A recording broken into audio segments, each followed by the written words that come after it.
1988 was a wild year for music, packed with unforgettable hits. Today we'll be counting down the top 15 one-hit wonders from 1988. Number 1. I'm Gonna Be 500 Miles by the Proclaimers. Okay, try singing I'm Gonna Be 500 Miles without instantly shouting da da da da in your head. I dare you. This absolute banger by the Proclaimers dropped in 1988 and still hasn't left our playlists, commercials, or movie montages, certainly not mine. The Proclaimers, aka Charlie and Craig Reid, twin brothers from Scotland, brought something super unique to the table. Heartfelt lyrics, unapologetically Scottish accents, and a marching beat that made you want to stomp down the street like you were on a mission. I'm Gonna Be wasn't just a love song, it was a full-blown declaration, like, I would walk 500 miles and 500 more. Even though the song became a cult favorite in the UK, it didn't hit big in the US until 1993, when it was featured in the movie Benny and June. That gave it a second life, climbing all the way to number 3 on the Billboard Hot 100. But despite its global fame, the Proclaimers never landed another song with the same chart magic. They kept releasing albums and still tour, especially in the UK, but 500 Miles is their eternal claim to fame.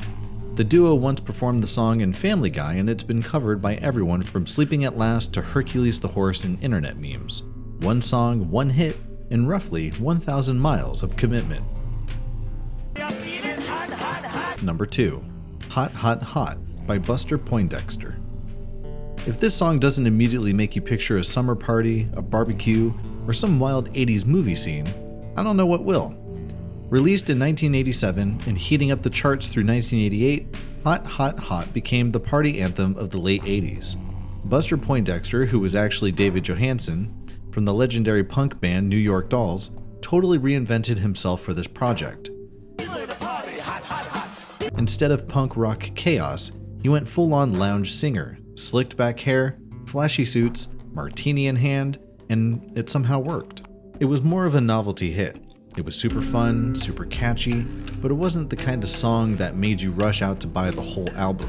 Plus, Buster Poindexter was meant to be more of a character than a long-term artist. So when the novelty wore off, so did the chart success. The original Hot Hot Hot was actually written and performed by Arrow, a Caribbean singer from Montserrat, back in 1982. Buster just gave it that over-the-top, campy twist and made it blow up in America.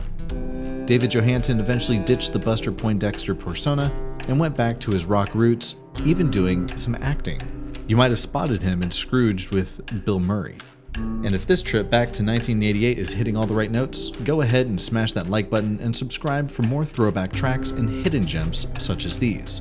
Let's keep the music and the memories alive. Number 3. What I Am by Eddie Brickwell and New Bohemians. If you've ever heard that chill, slightly funky, slightly dreamy song with the lyrics, I'm not aware of too many things, yep, this is the one. Released in 1988, What I Am became a surprise hit. It climbed all the way up to number 7 on the Billboard Hot 100, and basically became the anthem for anyone feeling a little philosophical and a little rebellious. Eddie's laid-back, slightly quirky voice paired with that groovy guitar riff just hit different. It was catchy but also felt way smarter and cooler than your average pop song. After that, Eddie Brickwell and the New Bohemians kind of just disappeared. Well, part of it was by choice. Eddie wasn't exactly chasing fame. She loved making music but hated the whole celebrity machine. Plus, the New Bohemians were more of a jam band at heart, and the mainstream music scene was starting to favor more polished pop acts heading into the 90s. Later on, Eddie Brickwell ended up marrying Paul Simon, yes, the Paul Simon from Simon and Garfunkel.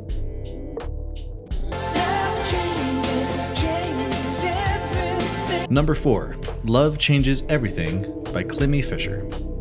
This song was basically romantic optimism packed into a smooth synthy pop track. Simon Clemmy and Rob Fisher, the duo behind Clemmy Fisher, had this chill, catchy song that just felt good to listen to, you know? Love Changes Everything wasn't an instant smash at first. It flopped when they originally released it in 1987, but after a remix and a smart re-release in 1988, boom. it shot to number 2 in the UK and made a decent dent in the US charts as well. The melody was infectious and the lyrics were sweet without being too cheesy, and Simon Clemmy's voice had that perfect mix of sincerity and coolness. So why didn't Clemmy Fisher become a long-term pop sensation? Honestly, the music world was just brutal. Their follow-up singles just didn't hit the same emotional sweet spot. Plus, tastes were starting to shift towards bigger, flashier pop acts, and Clemmy Fisher's understated vibe kind of just got swallowed up. Simon Clemmy went on to have a killer behind-the-scenes career. He wrote and produced songs for huge names like Eric Clapton and George Michael. Sadly, Rob Fisher passed away in 1999, but their one big hit still pops up on 80s playlists everywhere.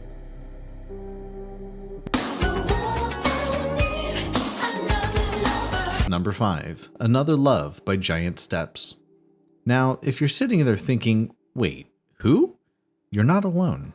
Giant Steps was a short-lived British pop duo made up of Colin Campsey and George McFarlane, and Another Love was their one shining moment in the US. Released in 1988, Another Love had that super catchy, bouncy vibe that just screamed late 80s radio. It climbed up to number 13 on the Billboard Hot 100, and for a little while, it looked like Giant Steps might actually be a big deal. So why didn't they stick around? Well, a lot of it came down to timing. Music trends were changing fast. Dance pop was getting bigger and edgier, and Giant Steps' sound, while super fun, didn't quite evolve enough to keep up. Plus, they didn't have another song that could match the insane earworm quality of Another Love. Before Giant Steps, Colin Campsey was already part of a moderately successful band called The Quick, which had a few hits in the UK. So Another Love wasn't his first brush with fame, just the one that actually crossed over to American audiences. Today, Giant Steps is pretty much a nostalgic footnote. Campsey kept writing and producing for other artists, staying behind the scenes. And as for McFarlane, he stepped back from the spotlight altogether.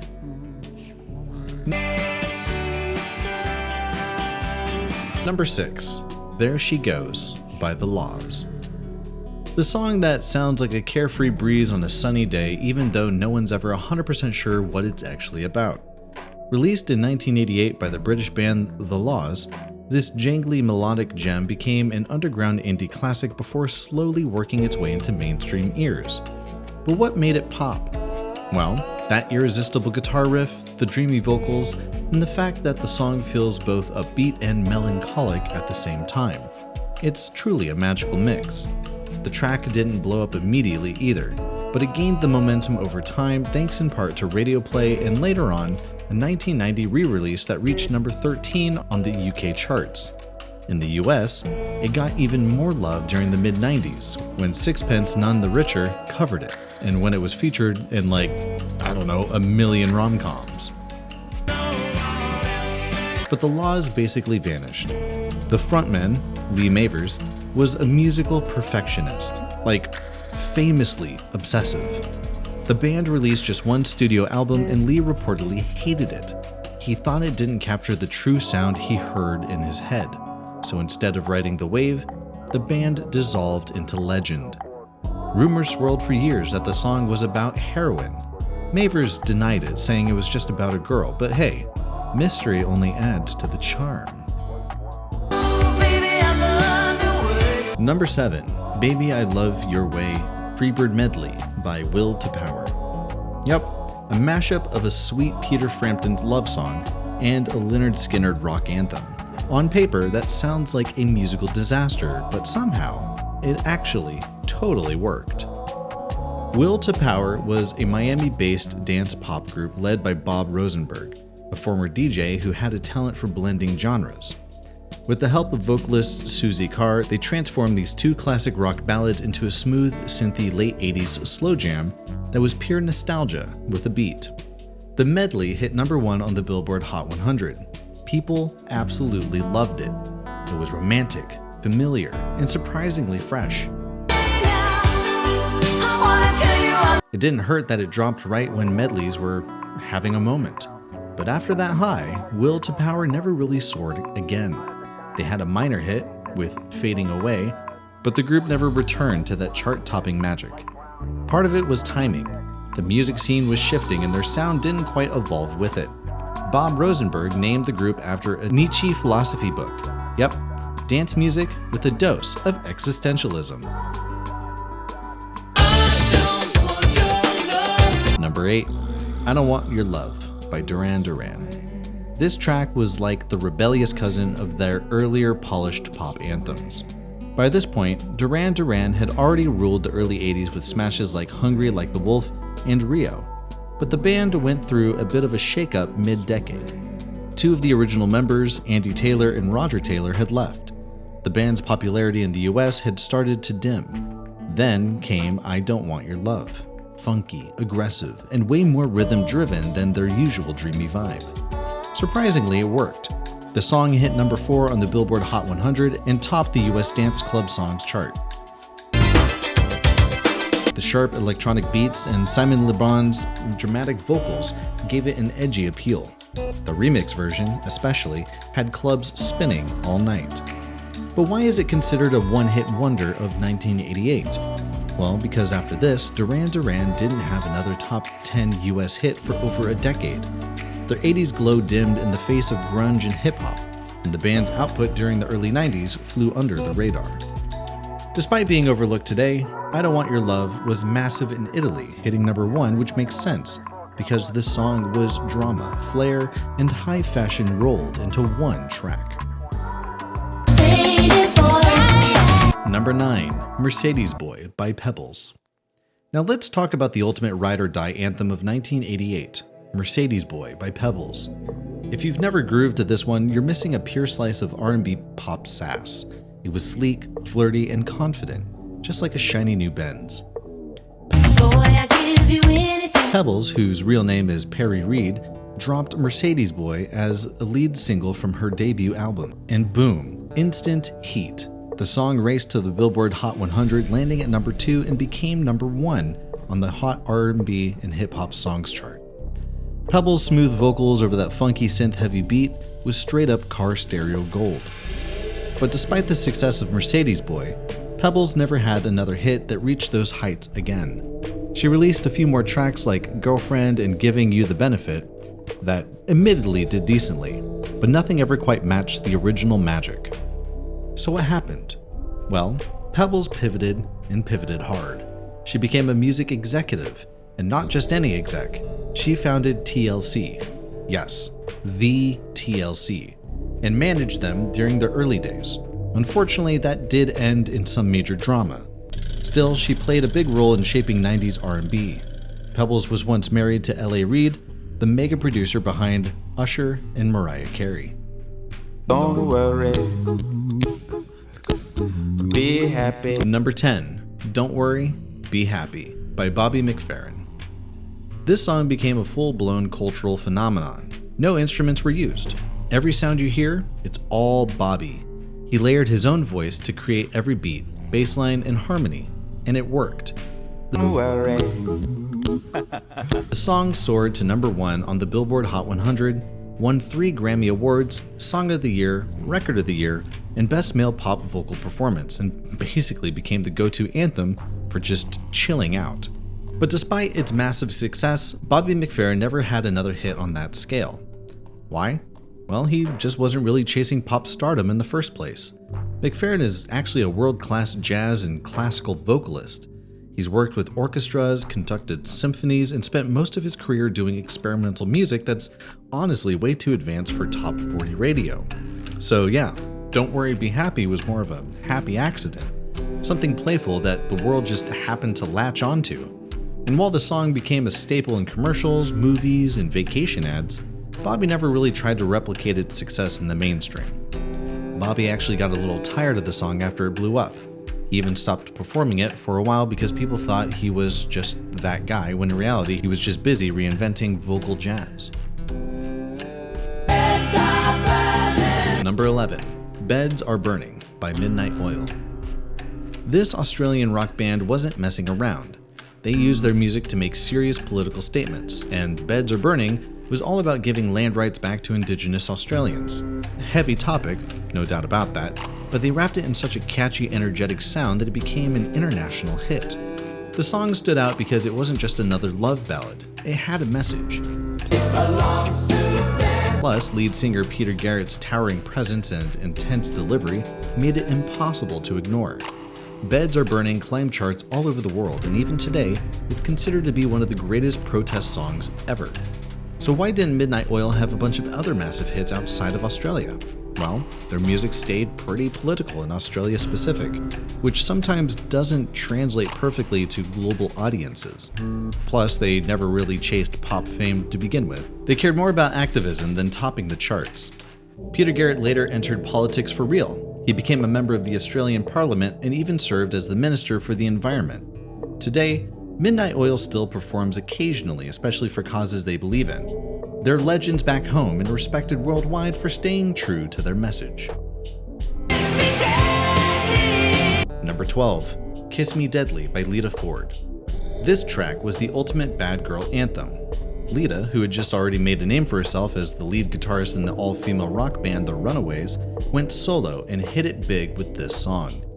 Kiss Me Deadly was pure fire. Catchy riffs, rebellious lyrics, and that iconic slow-to-fast build-up that made it impossible not to headbang along.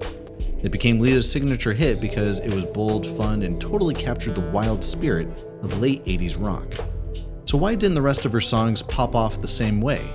Honestly, Lita had the talent, but the late 80s were packed with glam metal bands and the competition was brutal. Plus, as a woman in a male-dominated rock scene, she didn't always get the radio play or industry support she deserved. Tough crowd, right?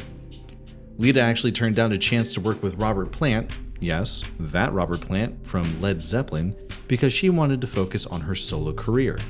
She's released new albums and toured like crazy and even published an autobiography.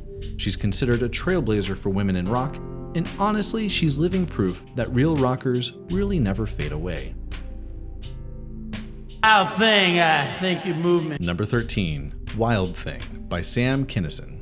Yep, Sam Kinison, the comedian. This wasn't your typical pop star story. Sam was already famous for his loud, over-the-top stand-up routines, and when he decided to jump into music, it somehow worked.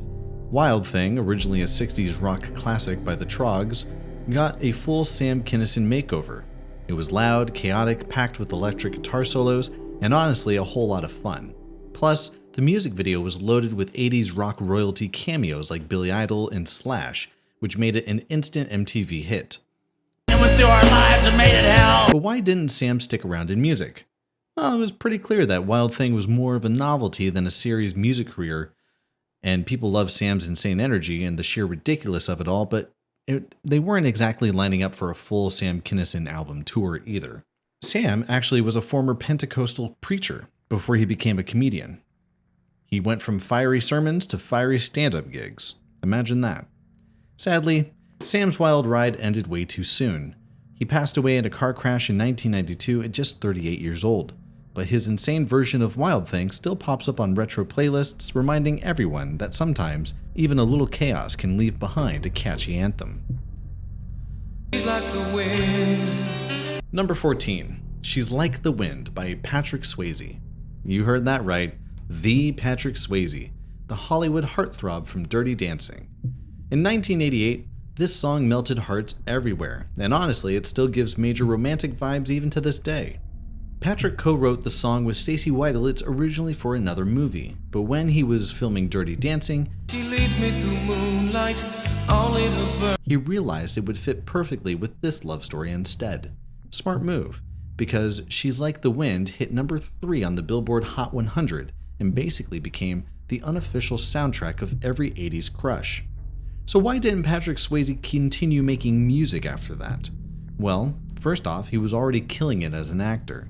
Music was more of a passion project on the side for him than a full career shift. Plus, let's be real, the entertainment world isn't always kind to actors turned singers, and Patrick knew where his main fan base was. Swayze actually had a pretty decent singing voice, but he was super shy about it. He didn't even think he was good enough to sing professionally at first. Imagine that. Sadly, Swayze passed away in 2009 after a difficult battle with pancreatic cancer. But She's Like the Wind still floats around everywhere, from movies to commercials, and definitely in every 80s slow dance playlist. It is the perfect reminder of his softer, more soulful side.